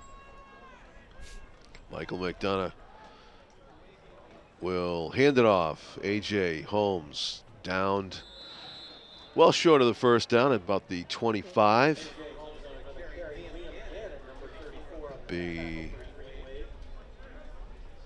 3rd and about 6. Quarterfinals next week. BG will be at Pinkerton Academy. Friday or Saturday. We don't know which for sure yet. Here, Nashua North will host, looks like Bedford, on Friday night at 6:30. We will have that for you here on Nashua ETV. So here's a reminder from our executive producer, Pete Johnson. We cannot stream tomorrow's game live, but we will record it to play back midweek. Nashua South against Hanover in the Division I State Championship boys soccer game. I'll be doing the game with Jared Barbosa. Should be a great game. Yeah. Last year, of course, 11 rounds of penalty kicks. I don't know if this will go that far. Not quite sure about that. I'm rooting for regulation decision for you. Yeah, so am I. Yeah. And the overtime this year in semis and finals is 15-minute period. The two 15-minute periods, not just the 10. keeper, McDonough, still on his feet inside the 20. Who was the player that hit the crossbar in the Battle of the Bridge game, soccer, boys soccer? John, you know how many games I've done over the Oh last. my gosh! Since then, he's got the strong foot for might have been South. might have been Somorostro. It Sandy. was. Yep. I knew it as soon as you said it. He got 2 goals Yeah. on. He got 2 goals. He got the 1 goal that mattered, and I'm gonna with about predict- 3 minutes left, and then they scored 2 more in the final minutes. I'm going to predict he scores on a similar shot in that game. Well, it'll be interesting to see what happens because in that game, Sammy Hadouche suffered a concussion. Ooh. So Sante Somorostro will be somebody that they'll heavily rely on, or at least it seemed like Hadouche had a concussion. I don't know if it was diagnosed that way. Hopefully he can play, but right, he's a big loss. Yep. Multi-goal scorer, finisher. 1:15, clock ticking down here at Stellos. Yeah, they'll just let the clock run down. I think Yeah, probably. They won't score again. I think. Nope. Yeah. So John Collins with a minute left. I'm going to head down to the field. All right. Have a safe junket down in Florida. Yeah. Don't get any fights during the games. Okay. Hopefully we'll see you for semifinal action when and you we'll come be back. watching you and Jared on the recording of the state championship soccer game from tomorrow. That should be great. As Michael McDonough kneels it down, and we count it down to the end of the Dover Green Wave season. They'll regroup, try to do better next season after dropping their last 5 here in 2022. BG, meanwhile, on a 3-game winning streak, as they have won their last 2 regular season games, beating Bedford 14-7, a thriller here on Nashua TV at Stellos, and then took care of business with Keene as well, 49-19. Before this, 42-14 victory over the Dover Green Wave as the final 5 seconds tick off the clock. Both teams lining up for the good sportsmanship handshakes at center field at the 50. For our camera crew, Tim O'Neill, Dylan Smith, our executive producer, Pete Johnson, and for my partner, Tom King, I'm John Collins. Thanking you for watching. Good luck to Bishop Guertin boys football the rest of the way, and good evening from Stellos Stadium, everybody.